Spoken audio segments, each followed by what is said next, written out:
Hi guys, Chris King here. So now we're going to do some individual walking football drills. Okay, so there's these are things that you can either do at home, or if you've got a small group, you can split them all off individually at the start of training and get them to work on their skills. Okay, so this is one called a wall ball. Now I realize that not everyone's going to have a wall handy, so you can either use a wall, or some other options are. Okay, back of a couch. So if you've got a garage with an old couch, I used to do it. I used to do it in the lounge room. Just bang the ball up against the couch 50 times, 100 times. Okay, works on your touch, works on your pass, your weight of pass, works on your ball control.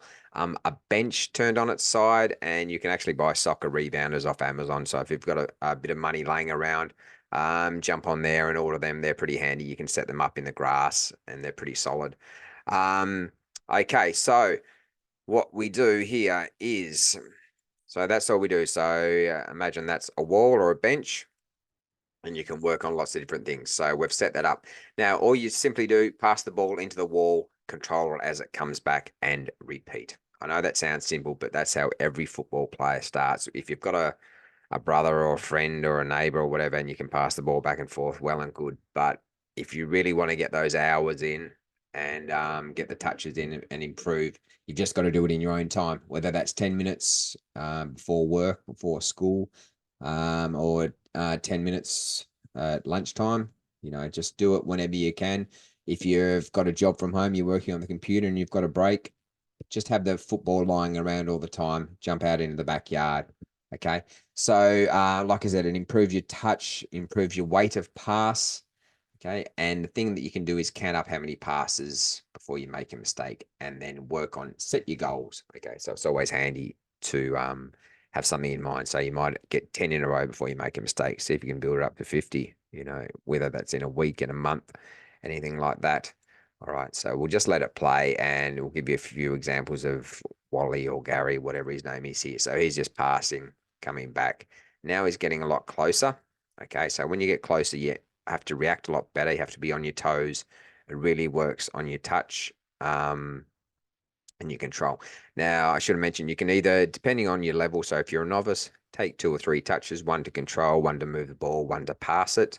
Okay. But if you're an experienced player, one touch, one touch, one touch, right? Because that's what you'd hope to do in a game, if possible. Okay, so he's doing one touch. Now he's moved a bit further back, so he has to work on different pass weights. Okay, so even though it looks simple, it works on a whole lot of different things like close control, and now he has to pass further distances. So that's what you do during a game. Okay, so some variations here. Increase or decrease the amount of touches you have in between passing the ball. So like I said, if you're a novice, have more touches. If you're an expert, just have one touch. Use your left foot. Use just your right foot. Right, so work on those different skills. Don't just be that one-sided person, so that people can read what you're going to do. All right. What's the record for each foot? Write it down and try and improve it week by week. And the last point that I've got here is play the ball in the air. All right. Most, especially with walking football, you've got to play below the head or below the goal height.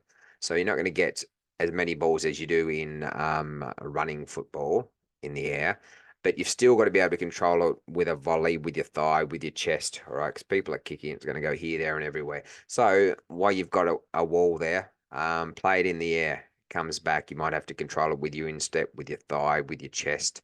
All right, so do little chips into the wall, and then it's going to come back at different heights, at different angles, and everything like that. So that's going to, one, improve your range of passing technique, and also greatly improve your control of the ball in the air. All right, so let's leave it at that, guys.